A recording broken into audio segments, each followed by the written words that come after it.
1989 பிறகு சுமார் 15 ஆண்டுகள் கழித்து 2004ஆம் ஆண்டு இந்திய கிரிக்கெட் அணி பாகிஸ்தானுக்கு சுற்றுப்பயணம் மேற்கொண்டது. இரு நாடுகளுக்கும் இடையிலான அரசியல் பதற்றங்கள் உச்சத்தில் இருந்த காலகட்டம் அது. எனவே இது வெறும் கிரிக்கெட் தொடராக மட்டுமில்லாமல் இரு நாடுகளின் கௌரவ பிரச்சனையாகவே பார்க்கப்பட்டது. காகித அளவீடுகளின்படி இந்திய அணியை விட பாகிஸ்தான் அணியே அப்போது மிகவும் பலம் வாய்ந்ததாக இருந்தது. ராவல்பிண்டி எக்ஸ்பிரஸ் என்று அழைக்கப்பட்ட அதிவேக பந்து வீச்சாளர் சோயிப் அக்தர், ஸ்விங் மாஸ்டர் முகமது சமி, அப்துல் ரசாக் மற்றும் சுழற்பந்து வீச்சு ஜாம்பவான் சக்லைன் முஷ்டாக் என உலகின் அபாயகரமான பந்து வீச்சு படையை பாகிஸ்தான் வைத்திருந்தது. மறுபுறம் இந்திய அணியின் எதிர்பார்ப்பு முழுவதும் சச்சின், டிராவிட் மற்றும் லக்ஷ்மணன் மீது மட்டுமே இருந்தது. முதல் டெஸ்ட் போட்டி முல்தான் மைதானத்தில் தொடங்கியது. இந்திய அணியின் கேப்டன் சௌரவ் கங்குலிக்கு காயம் ஏற்பட்டதால் ராகுல் டிராவிட் தற்காலிக கேப்டனாக பொறுப்பேற்றார். டாஸ் வென்ற இந்தியா முதலில் பேட்டிங்கை தேர்வு செய்தது. வீரேந்திர சேவாக்கும் ஆகாஷ் சோப்ராவும் தொடக்க வீரர்களாக களமிறங்கினர். போட்டி தொடங்குவதற்கு முன்பாகவே சோயிப் அக்தர், புதிய பந்தில் என் வேகத்திற்கு முன்னால் சேவாக்கால் தாக்கு பிடிக்க முடியாது என்று சவால் விட்டிருந்தார். ஆனால் சேவாக்கின் பதிலடி வார்த்தைகளில் இல்லை, அவரது பேட்டில் இருந்தது. அக்தரின் அதிவேக பந்துகளை தனது ட்ரேட்மார்க் அப்பர் கட் மற்றும் கட் ஷாட்டுகள் மூலம் பவுண்டரிகளுக்கு விரட்டினார். ஷபீர் அகமது வீசிய பவுன்சர்களை எல்லாம் சர்வசாதாரணமாக சிக்ஸருக்கு பறக்கவிட்டு பாகிஸ்தான் கேப்டன் இன்சமாம் உல் ஹக்கை குழப்பத்தில் ஆழ்த்தினார். தொடர்ந்து அதிரடியாக விளையாடிய சேவாக் 99 ரன்களில் நின்றபோது மீண்டும் பந்து வீச வந்த அக்தர் அவரை சீண்டும் விதமாக, நீ சதம் அடிப்பதற்குள் உனது தாடையை உடைப்பேன் என்று மிரட்டினார். இதனால் கோபமடைந்த சேவாக் அக்தர் வீசிய அடுத்த பவுன்சரையே சிக்ஸருக்கு பறக்கவிட்டு தனது சதத்தை வெறும் 107 பந்துகளில் பதிவு செய்து அக்தரின் அகந்தையை அடக்கினார். இதற்கிடையில் சோப்ரா மற்றும் டிராவிட் ஆட்டமிழக்க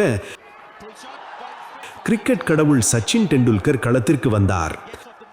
சேவாக்கின் அதிரடியை பார்த்த சச்சின், இனிமேல் நீ சிக்ஸர் அடிக்க முயற்சிக்க கூடாது, அணியின் நலனுக்காக நீ நீண்ட நேரம் விளையாட வேண்டும், மீறி சிக்ஸர் அடிக்க முயன்றால் உன்னை பேட்டாலேயே அடிப்பேன் என்று செல்லமாக எச்சரித்தார். சச்சினின் வார்த்தைக்கு மதிப்பளித்து சிறிது நேரம் அமைதியாக விளையாடிய சேவாக்கை பாகிஸ்தான் பந்து வீச்சாளர் அப்துல் ரசாக் வசைபாடி மீண்டும் சீண்டினார். இதற்காகவே சிங்கிள் எடுத்து ஸ்ட்ரைக்கிற்கு வந்த சேவாக் ரசாக்கின் பந்துகளை தொடர்ந்து பவுண்டரிகளுக்கு விரட்டி தனது இரட்டை சதத்தையும் நிறைவு செய்தார். தொடர்ந்து விளையாடிய அவர் இந்தியாவின் வரலாற்று சாதனையான VVS லக்ஷ்மணனின் 281 ரன்களை முறியடித்த போது டிரெஸ்ஸிங் ரூமில் இருந்த லக்ஷ்மணன் எழுந்து நின்று கைத்தட்டி தனது மகிழ்ச்சியை வெளிப்படுத்தினார். சேவாக் 295 ரன்களில் இருந்தபோது சச்சினிடம் சென்று, சக்லைன் முஷ்டாக் பந்து வீச வந்தால் நான் கட்டாயம் சிக்ஸர் அடிப்பேன் என்று கூறினார். சச்சினும் புன்னகையுடன் சம்மதிக்க முஷ்டாக் வீசிய பந்தை மிட்விக்கெட்டுக்கு மேலாக சிக்ஸருக்கு பறக்கவிட்டு டெஸ்ட் கிரிக்கெட்டில் முச்சதம் அல்லது 300 அடித்த முதல் இந்திய வீரர் என்ற வரலாற்று சாதனையை சேவாக் படைத்தார். அந்த இன்னிங்ஸில் அவர் 309 ரன்கள் குவித்து ஆட்டமிழந்தார்.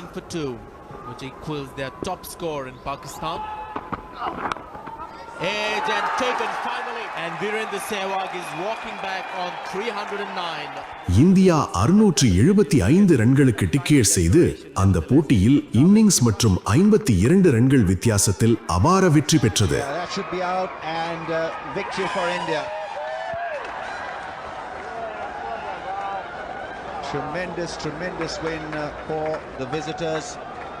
Yusuf Yohana looking to power the ball away over mid-wicket.